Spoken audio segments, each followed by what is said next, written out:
કોંગ્રેસ પ્રદેશ પ્રમુખ શક્તિસિંહ ગોહિલ સોમનાથની મુલાકાતે છે। સોમનાથ મહાદેવના ચરણોમાં તેમણે શીશ ઝુકાવ્યું, સાથે સાથે અલગ અલગ બાબતો પર તેમણે પ્રતિક્રિયા આપી છે। કોંગ્રેસના ફૈઝલ પટેલના રાજીનામા અંગે પણ તેમણે પ્રતિક્રિયા આપી છે। સાથે સાથે કોંગ્રેસના નિષ્ઠાવાન ઉમેદવારોને તેમણે અભિનંદન પાઠવ્યા। ભાજપ અને તંત્ર પર પણ આકરા પ્રહાર કર્યા। કોંગ્રેસ પક્ષના અડીખમ રીતે ચૂંટણી લડી રહેલા ઉમેદવારોને સલામ કરું છું।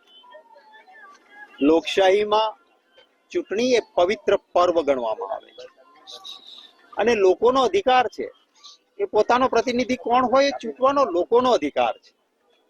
ભારતીય જનતા પાર્ટીએ લોકશાહીમાં જે માન્ય નથી એવા કાવા દેવા, તંત્રનો દુરુપયોગ, ફૈઝલભાઈનું ટ્વીટ સાચા અર્થમાં તમે જુઓ તો એને કહ્યું છે કે હું કોંગ્રેસનો સમર્થક રહેવાનો જ છું।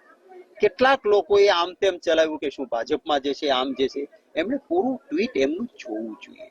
આજે પણ મુમતાઝબેન પેટા ચૂંટણી ભરૂચની ચાલે છે તો એ તાલુકા પંચાયતની સીટ ઉપર એ પ્રચાર કરી રહ્યા છે અને મને ત્યાંથી એમનો ફોન પણ આવ્યો।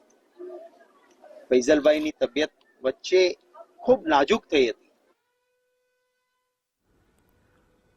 આજ અંગે વાતચીત કરીશું। અમારી સાથે સંવાદદાતા ફોનલાઈન પર જોડાઈ ગયા છે ચેતન, તેની સાથે વાત કરીએ છીએ। જણાવશો આખરે શક્તિસિંહ ગોહિલ ફૈઝલ પટેલ બાબતે શું કહેવા માંગી રહ્યા છે અને સાથે સાથે અહીંયા શું તેમનો કાર્યક્રમ રહ્યો?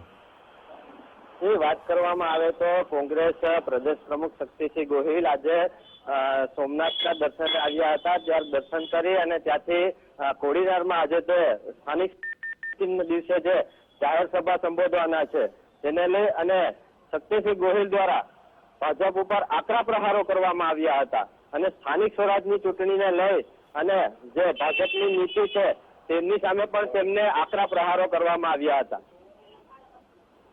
બિલકુલ, આભાર તમામ જાણકારી આપવા બદલ।